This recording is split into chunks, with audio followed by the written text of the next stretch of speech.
और सालों के बाद इस बार बैडमिंटन की जो हमारी टीम है उसने इतिहास रचा है। बैडमिंटन के थॉमस कप विजेता टीम के साथ प्रधानमंत्री मुलाकात कर रहे हैं। इस वक्त पीएम खिलाड़ियों से बात कर रहे हैं, वो सुनते हैं। ये एक बड़ा अपॉर्चुनिटी था क्योंकि हम सब अच्छे खेल रहे थे, तो ये दोनों ड्रीम है सर, और दोनों फुलफिल हुआ सर मेरे लिए, तो बहुत अच्छा लगा। ये बात सही है कि पहले थॉमस कप में हम इतने पीछे रहते थे कि देश में इस प्रकार के टूर्नामेंट की चर्चा भी नहीं होती थी। लोगों को पता भी नहीं होता था कि कोई इतनी बड़ी टूर्नामेंट हो रही है। और इसलिए जब लोगों को खबर पहुंची तो मैंने आपको फोन पर भी कहा था कि शायद हिंदुस्तान में 4-6 घंटे लगेंगे कि आप लोगों ने क्या प्राप्त किया है। अच्छा श्रीकांत, मैं पूरे देश की तरफ से आपको और आपकी पूरी टीम को बहुत बधाई देता हूं, क्योंकि दशकों बाद आपने भारत का झंडा गाड़ा है। ये छोटी घटना नहीं है। Thank you sir, thank you. एक खिलाड़ी के तौर पर और उसमें भी एक कप्तान के तौर पर लास्ट मोमेंट कितना प्रेशर रहा होगा इसका मैं भली भांति अंदाज कर सकता हूं, लेकिन बड़े धैर्य के साथ पूरी टीम को साथ लेकर के आपने जो देश को गौरव दिलाया है, मैं आपको फिर से एक बार टेलीफोन पर तो बधाई दी थी, लेकिन मैं फिर से एक बार रूबरू में बधाई देकर के खुद आनंद ले रहा हूं। Thank you so much.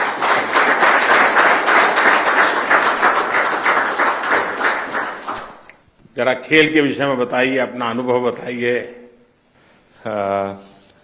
Definitely पिछले 10 दिन बहुत मेमोरेबल था सर लाइफ में।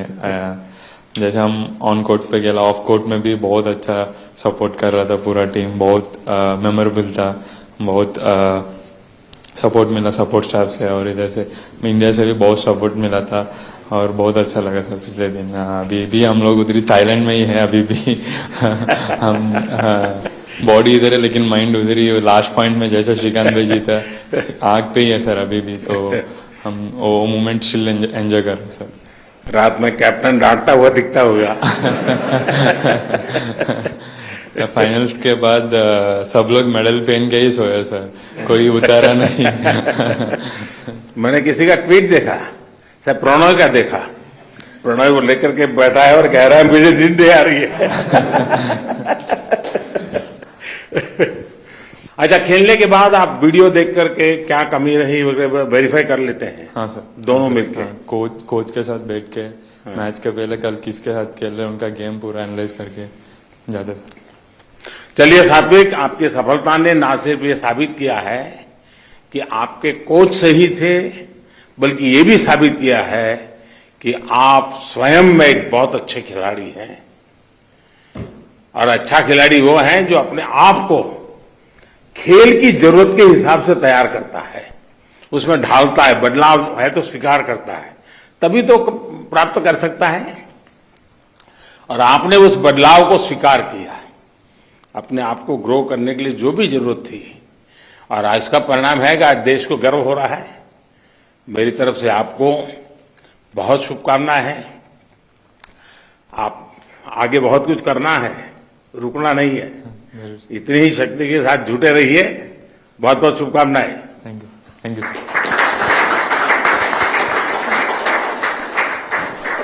चिराग शेट्टी। देखो चिराग, सात्विक ने तुम्हारी तारीफ बहुत कर दी है। सर नमस्ते सर। पहली बात आई थिंक सर मुझे अभी भी याद है, लास्ट ईयर हम आए थे यहाँ पर, आपने हमको ओलंपिक्स के बाद बुलाया था।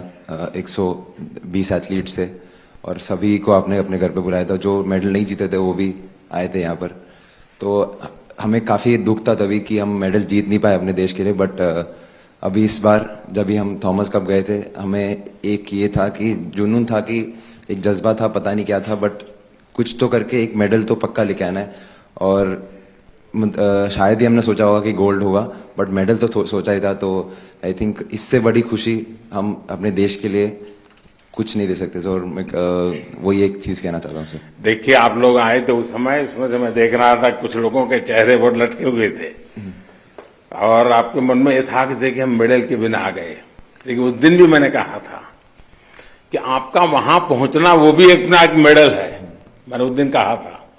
और आज आपने सिद्ध कर दिया कि एक पराजय नहीं होता है जिंदगी में। जीत के लिए बस हौसला चाहिए, जज्बा चाहिए। जीत कदम चूमने के लिए कभी कभी सामने चली आकर के खड़ी हो जाती है, और आपने करके दिखाया है। अच्छा चिराग, मैंने सात्विक को तो पूछा, उसने बता भी दिया, लेकिन आप दोनों की जोड़ी, और मुझे मालूम है कि टोक्यो ओलंपिक में आपके मन में एक उदासीनता थी, लेकिन आज आपने उसको ब्याज समेत भरपाई कर दिया, देश की शान को और बढ़ा दिया, और एक टीम के तौर पर आप लोगों ने प्रयास किया है। और मैं समझता हूं कि अपने आप में, लेकिन जब, क्योंकि ओलंपिक में निराशा का दिन कोई ज्यादा दिन नहीं गए हैं, इतने कम समय में वो कौन सा जज्बा था कि आप विजय प्राप्त करके फिर से लौटे हैं, क्या कारण होगा? सर मेनली था कि हमें ओलंपिक्स में, जैसे मैंने बोला, कि हमको बहुत काफी दुख था, क्योंकि हमने जिसको हराया वो इवेंचुअली जाके गोल्ड मेडल जीता, और हमसे ही आ रहे थे उन लोग एक ही गेम, बाकी किसी से हारे नहीं थे उसके बाद। तो इस बार कुछ उल्टा हुआ, हम उनसे हारे pre quarter final group stage में, और हम जाके वहां पर गोल्ड जीत गए। तो वो एक चीज काफी अच्छी हुई। वो किस्मत का खेल कही है या कुछ कही है, बट मतलब हमें लिटरली कुछ अलग ही जोश आ गया कि कुछ तो कुछ करना है। और ये सिर्फ मेरे में नहीं, हम 10 लोग जो भी बैठे हैं यहाँ पर, कितना भी दुख हो, कुछ भी हो, हम एक साथ थे। और मुझे लगता है ये 10 लोग हमारे भारत की जनसंख्या को एक्चुअली दिखाता है कि कुछ भी हम लोग फाइट बैक करेंगे। वाह, देखिए चिराग, आपको और पूरी टीम को मैं कहूंगा, और भी बहुत मेडल लाने हैं, और बहुत खेलना है, बहुत खिलना भी है, और देश को खेल की दुनिया में खींच के ले भी जाना है, क्योंकि अब भारत पीछे नहीं रह सकता है। और मैं चाहूंगा कि आप लोग जो एक के बाद एक विजय प्राप्त कर रहे हैं, देश की आने वाली पीढ़ी को खेल के लिए प्रेरित कर रहे हैं आप, और ये अपने आप में मैं समझता हूं बहुत बड़ी बात है। तो मेरी तरफ से आपको बहुत शुभकामनाएं दोस्त। नमस्ते सर, थैंक यू। लक्ष्य सेन। चलिए, लक्ष्य का मैं पहले तो आभार व्यक्त करता हूं, क्योंकि मैंने उसको टेलीफोन पे कहा था बधाई देते समय कि भाई मैं तेरे से बाल मिठाई खाऊंगा, और वो आज लेकर के आया। तो उसने याद रखा। हाँ लक्ष्य, बताइए। जी नमस्ते सर। मैं यूथ ओलंपिक में जब मैं मेडल जीता था तब मैं आपसे मिला था, और आज दूसरी बार मिल रहा हूँ। तो मैं यही कहना चाहूँगा कि मैं ऐसे ही मतलब जब आप मिलते हैं तो हमारा काफ़ी हम लोग मोटिवेटेड फील करते हैं, वो फ़ोन कॉल के बाद भी। और जब भी आप मिलते हैं तो मैं यही चाहूँगा कि मैं ऐसे ही इंडिया के लिए मेडल जीतता रहूँ और आपसे मिलता रहूँ और बाल मिठाई लाता रहूँ। अच्छा लक्ष्य, मुझे बताया गया कि तुम्हें फूड पॉइजनिंग हो गया था वहाँ? जी सर, जब हम पहुंचे थे जिस दिन, उस दिन मेरे को फूड पॉइजनिंग हुआ था, तो मैं 2 दिन के लिए नहीं खेल पाया था। बट फिर उसके बाद मैं धीरे धीरे जब ग्रुप स्टेज के मैचेस स्टार्ट हुए तब तक थोड़ा बेटर फील कर रहा था। तो फिर एक मैच खेला था और फिर एक मैच में फिर से रेस्ट किया था ड्यू टू फूड पॉइजनिंग। नहीं, कुछ भी खाने की आदत है कि क्या है? नहीं सर, वो एयरपोर्ट पे कुछ गलत खा लिया था शायद उस दिन, तो उसकी वजह से थोड़ा पेट खराब हो गया था। बट बाकी के जब टूर्नामेंट आगे बढ़ा तो मैं और दिन भर मतलब एक के बाद एक दिन बेटर फील करता जा रहा था। आज देश में छोटे छोटे बच्चों का भी मन करता है हमें जाना है। जी तो 8-10 साल के बच्चों के लिए तुम्हारा क्या संदेश रहेगा? जी जैसे कि आपने विमल सर ने कहा कि मैं काफ़ी शरारती था और काफ़ी शरारत करता था, तो मैं खुद से तो यह कहना चाहूँगा कि मैं अगर थोड़ा कम शरारत करता और खेलने पे ध्यान देता तो ज़्यादा अच्छा था। बट बाकी लोगों को मैं यही कहना चाहूँगा कि जो भी काम करें दिल से करें और अपना पूरा ध्यान लगा के काम करें। फूड पॉइजनिंग होने के बाद फिजिकल तकलीफ तो हुई होगी, लेकिन मानसिक तकलीफ तो बहुत हुई होगी, क्योंकि खेल चलता हो, शरीर साथ न देता हो। उस समय तुमने जो बैलेंस रखा होगा ना, कभी आराम से सोचना कि वो कौन सी ताकत थी, वो कौन सी ट्रेनिंग थी कि फूड पॉइजनिंग के कारण, फिजिकल वीकनेस के बावजूद भी खेल तुम्हें चैन से बैठना नहीं देता था और तुम फूड पॉइजनिंग की स्थिति को भी पार करके आए। उस पल को एक बार फिर से याद करना, तुम्हारी बहुत बड़ी वो ताकत होगी, तुमने किया होगा। 10 लोगों ने कहा होगा चिंता मत करो, सब हुआ होगा, लेकिन तुम्हारे भीतर भी एक ताकत होगी। और मैं समझता हूं कि, और दूसरा, ये तुम्हारा जो नटखटपन है ना, छोड़ो मत इसको, वो तुम्हारी जिंदगी की एक ताकत भी है, उसे जियो, मस्ती से जियो। चलिए, बहुत बहुत बधाई। प्रणय बताइए, मैंने सही कहा ना? तुम्हारा ही ट्वीट था ना? हाँ सर, मेरा ही ट्वीट था सर।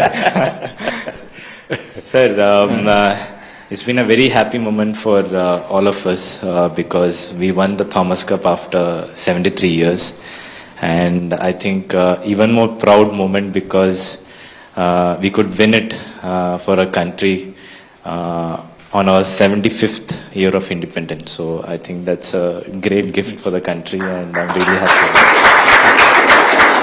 अच्छा, प्रणय, मलेशिया, डेनमार्क, ऐसी टीमें और उसके खिलाफ क्वार्टर फाइनल और सेमीफाइनल में निर्णायक मैचों में जीतने का दारोमदार, और मैं समझता हूं कि उस समय सबकी नजरें प्रणय पर होगी, क्या रहा होगा? उस प्रेशर में कैसे अपने आप को संभाला और कैसे एग्रेसिवली रिजल्ट दिया? सर, काफी ज्यादा ही प्रेशर था सर उस दिन, स्पेशली क्वार्टर फाइनल्स के दिन, क्योंकि मुझे पता था कि अगर मैं ये मैच हार जाऊंगा तो हमको मेडल नहीं मिलेगा और हम लोग विदाउट मेडल वापस आना पड़ेगा। बट वो जो टीम का जो स्पिरिट था सर एंटायर टूर्नामेंट में, और सभी का जो जोश था कि ये कुछ तो भी करके हमको मेडल लेके जाना ही है, वो स्टार्टिंग दिन से काफी एनर्जी दे रहा था सर एंटायर स्क्वाड को। एंड जब कोर्ट, स्पेशली कोर्ट के अंदर जाने के बाद, एक 10 मिनट के बाद मुझे लगा कि आज तो कुछ भी करके जीतना ही है। एंड आई थिंक सेमीफाइनल में भी सेम सिचुएशन था सर, बहुत ज्यादा ही प्रेशर था, क्योंकि मुझे पता था कि अगर हम लोग फाइनल्स पहुंच गए तो हम लोग ये गोल्ड लेके आ सकते हैं। तो मुझे वो जीतना ही था सर, और एंटायर टीम के लिए सर थैंक यू, बिकॉज वो लोग उधर थे सपोर्ट के लिए और बहुत ज्यादा ही एनर्जी दिया वो लोग, तो कुछ तो करके जीत। देखिए प्रणय, मैं देख रहा हूं आप एक योद्धा है, खेल से भी ज्यादा आपके भीतर के अंदर जो एक विक्ट्री का मिजाज है ना, वो सबसे बड़ी तुम्हारी ताकत है। और शायद जो तुम शरीर की परवाह किए बिना, इंजरी हो जाए जो भी हो कर दूंगा, वो उसी का परिणाम है, क्योंकि भीतर एक बहुत बड़ी ऊर्जा भी है और जज्बा भी है। मेरी तरफ से आपको बहुत शुभकामनाएं, बहुत बधाई। Thank you very much. उन्नति हुडा। कहा उन्नति सबसे छोटी है? Good evening sir. हाँ, बताइए उन्नति। Sir, first of all, because I'm part of here, I'm feeling very happy today. और सर मुझे एक चीज़ बहुत मोटिवेट करती है कि आप कभी भी जो मेडलिस्ट है और जो नॉन मेडलिस्ट है उसके बीच में डिस्क्रिमिनेशन नहीं करते हैं। अच्छा, इतनी छोटी आयु में इतने बड़े सीनियर लोगों की टीम में जाना, और तुम्हारी टीम में तो ओलंपिक विजेता भी रहे हैं, तो क्या आपको मन को क्या लग रहा था? ऐसे ही दब जाती थी? नहीं मैं भी बराबर हूं, क्या लग रहा था? सर इस टूर्नामेंट से बहुत कुछ एक्सपीरियंस मिला और बहुत कुछ सीखने को भी मिला, और बॉयज की टीम जीती और अच्छा फील भी हुआ, और यूं भी सोचा है कि अगली बार गर्ल्स की टीम को भी जीतना है और मेडल लाना है। अच्छा, ये मुझे बताओ, ये हरियाणा की मिट्टी में ऐसा क्या है जो एक से बढ़कर एक खिलाड़ी निकल रहे हैं? सर पहली बात तो दूध दही का खाना। उन्नति, ये मेरा और पूरे देश का विश्वास है कि आप अपने नाम को जरूर सार्थक करोगी। इतनी छोटी आयु में तुम्हें अवसर मिला है, आप इसको बिगिनिंग मानोगी। बहुत कुछ करना बाकी है। कभी भी चलो यहां हुआ है, ये जीत के आए, ऐसा मन में कभी विजय तो घुसने ही मत देना। बहुत कुछ करना बाकी है, क्योंकि तुम्हारे पास एक लंबा समय तुम्हारे पास है और बहुत छोटी आयु में तुम्हें अनुभव मिला है, और इसलिए इस सफलता को पचाना और आगे पहुंचना, ये दोनों चीजें तुम्हारे लिए बहुत काम आएगी, और मुझे पक्का विश्वास है कि तुम इसे करको रहोगी। मेरी तरफ से तुम्हें बहुत शुभकामनाएं हैं, बहुत बहुत बधाई। Thank you so much sir. Good evening, sir. जी ड्रिजा। As a young player, it's an honor to play for India. The coming years, I will make proud India and get more medals for our country. Family support कैसा रहता है? Sir पापा पहले physical education teacher था, तो he is already in the sports, so he support करेगा अच्छा से बैडमिंटन खेलने के लिए। पहले घर पे एक court, he made a court there, then घर पे खिलाया। इसके बाद ऐसा नेशनल टूर्नामेंट, स्टेट वगैरह पे मेडल आया, फिर ऐसा होप हो गया हाँ आ सकते हैं इंडियन टीम पे, ऐसा है। तो अभी फैमिली में क्या सबको संतोष है? हाँ सर। है, पिताजी तुम्हारे लिए जो मेहनत करते थे, हाँ सर। Now is satisfied. वाह। देखिए टीजा, आप लोगों ने जिस तरह उबेर कप में खेला, मैं पक्का मानता हूं देश इससे बहुत ही गौरवान्वित है, और आपने अपने लक्ष्य पर बिल्कुल आप लोग टिके रहे। ठीक है, आज मनचाहा परिणाम नहीं मिला होगा, लेकिन मुझे पक्का विश्वास है कि आप जो चाहते हैं वैसा रिजल्ट मिलने वाला है, और आप ही की टीम को मिलने वाला है। कोई और टीम आएगी और परिणाम लाएगी ऐसा नहीं। तो ये आप देख रहे हैं भारतीय बैडमिंटन खिलाड़ियों से प्रधानमंत्री नरेंद्र मोदी की बातचीत। पहली बार थॉमस कप खिताब जीतकर भारत ने इतिहास रचा है, और सभी खिलाड़ियों ने बेहतरीन प्रदर्शन यहां पर किया, और सभी से प्रधानमंत्री का ये जो बातचीत करना है, ये अपने आप में उनका हौसला बढ़ाने वाला है। और वो खिलाड़ी भी अपना आभार व्यक्त कर रहे हैं कि मेडल जीतने के बाद प्रधानमंत्री ने फोन पर भी उनसे बातचीत की, और उसके बाद ये जो मुलाकात है ये भी उनके लिए बेहद खास है। एक ब्रेक के लिए रुक रहे हैं।